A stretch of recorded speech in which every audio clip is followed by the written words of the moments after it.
ඇයි ලොකෝ මගේ දිය වැඩි අපෙත්ත ගනි. හිස් බඩින් නේද ලොකෝ ඉන්නේ.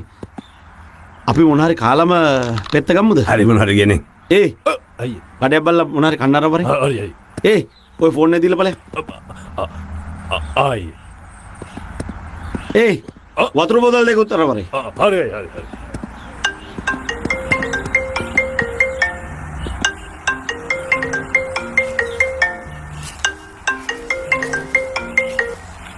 මේ ඔයි සම්සේ කොහෙද ඉන්නේ? ඊයේ ගිය ගමන රැත් නෑ. දැන් උදෙත් නෑ. මොනවද කරන්නේ? වැඩකට ඇවිල්ලා ඉන්නේ. කනත්තේ මේ ඇයි? කනත්තේ මොන මගුලක්ද ඔයි කරන්නේ?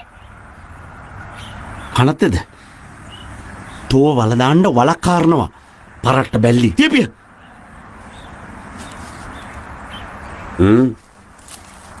ප්‍රශ්නයක්ද?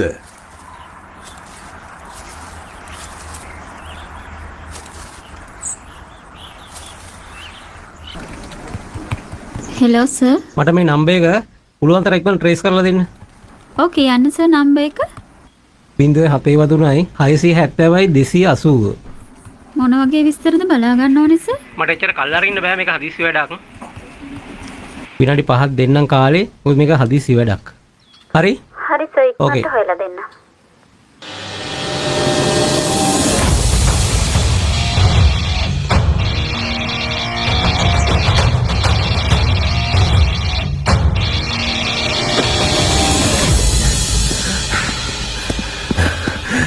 කඩෙන් නෑ අයියා.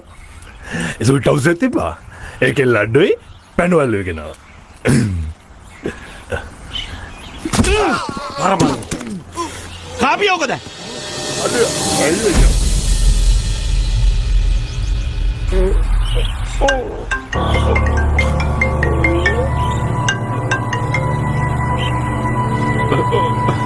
හලෝ. හලෝ අයියෝ රාණි තමසට වෙලාවට වැඩක් කරන්නම් බෑනේ අයිසි. තමසට කාලේ වටිනාකමක් නැද්ද? තමස මහලොකු ඇමති. මං ඔබ කිව්වට වඩා විනාඩි 10කට කලින් ඇවිල්ලා තියෙන්නේ. මොනවද මේ කියන්නේ? විනාඩි 10ට කලින්ද පස්සේද නෙවෙයි. හරි වෙලාවට එන එකයි ගේම් එකේ ස්වභාවය. අන්න ඒකට තමසට තව දඬුවමක් දෙන්න වෙනවා. දඬුවමක් දෙනවා? ඔබ මාව වේලුවට ගත්තද? ඔබ මාව වටේ අරින්නම් හදන්න යන්න එපා. ඔබේ සීමාව හිටපන්. මම්මගේ සීමාව හොඳට දන්නවා මිනියෝ. උඹ තමයි උඹේ සීමාව දන්නේ නැත්තේ. මගේ ඉවසීමේ මේ සීමාව පන්න ගන්න හදන්න එපා. අඩු ගොන් එමතියා. උඹ දැන් ඉන්නේ ඉස්පඩි. ඉස්සලම කියලා උඹේ දිය වැඩියා පෙත්ත බීපන්. උඹට දිය වැඩියා වැඩි වෙලා ප්‍රෙෂර් වැඩි වෙලා උඹ මැරිලා ගියොත් උඹේ පුතාටත් වෙන්නේ මැරෙන්න. දැන් මං කියන විදියට ඔය කනත්තේ ඉන්නවා ජෝන් ටියුඩර් කියලා කෙනෙක්.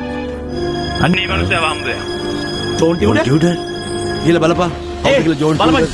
John Tudor. John Tudor. John Tudor. John